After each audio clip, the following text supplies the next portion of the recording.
Namaskar and welcome back to my YouTube channel back from the jaws of danger।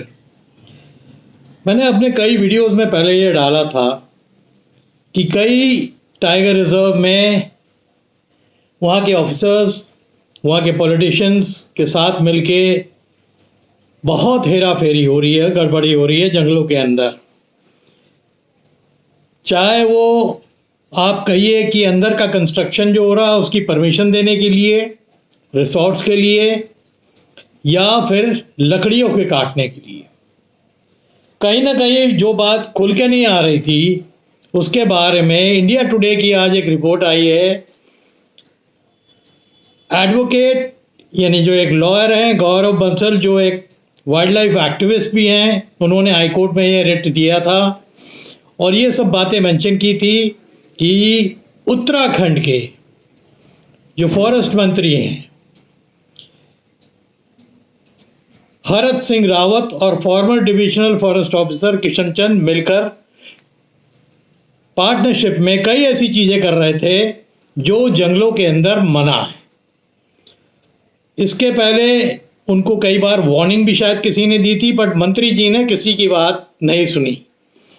इन्हें एकदम तन के जो काम कर रहे थे वो कर रहे थे। फॉरेस्ट ऑफिसर को बुला के कॉर्बेट टाइगर रिजर्व के अंदर ये सब काम चल रहा था, जिसके अगेंस्ट सुप्रीम कोर्ट ने टाइगर रिजर्व के अंदर की सफारी बैन करने का, जो कोर एरिया है कॉर्बेट पार्क का, उसको बैन करने का फैसला लिया है और इस केस को सीबीआई के हाथ में दे दिया। ये बहुत गंभीर मामला है कॉर्बेट टाइगर रिजर्व के लिए कि सुप्रीम कोर्ट तक बात चली गई और सुप्रीम कोर्ट ने एक स्टेप भी ले लिया। सुप्रीम कोर्ट ने स्लैम किया है उत्तराखंड अथॉरिटीज को डिफॉरेस्टेशन इनसाइड टाइगर रिजर्व, यानी कॉर्बेट टाइगर रिजर्व के अंदर पेड़ों का बहुत कटना हुआ है। जितने एरिया में पेड़ कटने के लिए परमिशन थी उससे कहीं ज़्यादा पेड़ कटे हैं। वो पेड़ गए कहाँ? जंगलों में पेड़ कटते हैं इलीगली और बिक जाते हैं, ये तो हर एक बंदा जानता है। मेरे जानने वाले ऐसे कई फॉरेस्ट ऑफिसर थे जिन्होंने यही काम को एक्सपोज करने की कोशिश की थी, उनका ट्रांसफ़र कर दिया गया। यहाँ नहीं, दूसरी स्टेट की बात कर रहा हूँ। दूसरा जो ये नेक्सस है, ऑफिसर्स जितने ब्यूरोक्रेट्स हैं, ऑफिसर्स हैं जो रिस्पॉन्सिबल हैं इस तरह का डैमेज जो जंगल के अंदर हो रहा है, उसमें उनकी भी बहुत ज़्यादा भागीदारी है। मंत्रियों के साथ, जो भी फॉरेस्ट के मंत्री हैं उनके साथ, जो ब्यूरोक्रेट्स हैं फॉरेस्ट के डिपार्टमेंट के वो, और जो फॉरेस्ट के डिविजनल फॉरेस्ट ऑफिसर यानी डीएफओस के साठ गांठ में ही ये काम हो सकता है। तो और फिर एक बार इनको पहले भी बोला गया था कि जो नुकसान जंगल के अंदर हो रहा है उसकी एक, जो भी डैमेज हुआ है उसको आइडेंटिफाई करिए और उसकी रिपोर्ट आप भेजिए। जो रिपोर्ट नहीं भेजी गई, तो इसमें तो ये क्लियर कट लगता है कि जब रिपोर्ट डैमेज की नहीं भेजी जाती है इसका मतलब वहाँ के काफ़ी लोग इसमें लिप्त हैं। सुप्रीम कोर्ट का ये बैन कर देना कि जो कॉर्बेट की टाइगर सफारी का कोर एरिया है उसको ये बंद कर दे,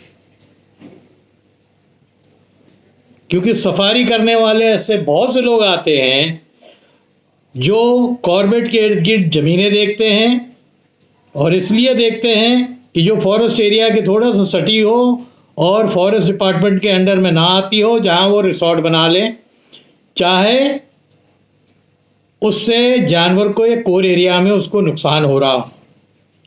ये बहुत बड़ी वजह है कि कॉर्बेट के अंदर ह्यूमन एनिमल कॉन्फ्लिक्ट बहुत ज़्यादा हुआ है पिछले कई महीनों में। मैंने पहले भी अपने वीडियोस में बोला कि कॉर्बेट में जो ह्यूमन कैजुअल्टीज़ हुई हैं टाइगर अटैक्स में, इसने सुंदरबन को भी पीछे भेज दिया हाल के महीनों में। सुंदरबन में तो कम हो गए, टाइगर में बढ़ गए, आपके कॉर्बेट नेशनल पार्क में ये बढ़ गए। तो ये खतरा बहुत ज़्यादा मंडरा ही रहा था। मैंने कई वीडियोस में इस चीज़ को मेंशन भी किया था। तो कोर्ट ने सीबीआई को डायरेक्ट किया है कि इस केस का जो प्रोबिंग ऑलरेडी चल रही है तो उसकी स्टेटस फाइल करके कोर्ट को दें और जो भी मैटर है उसको 3 महीने के अंदर निपटा दें।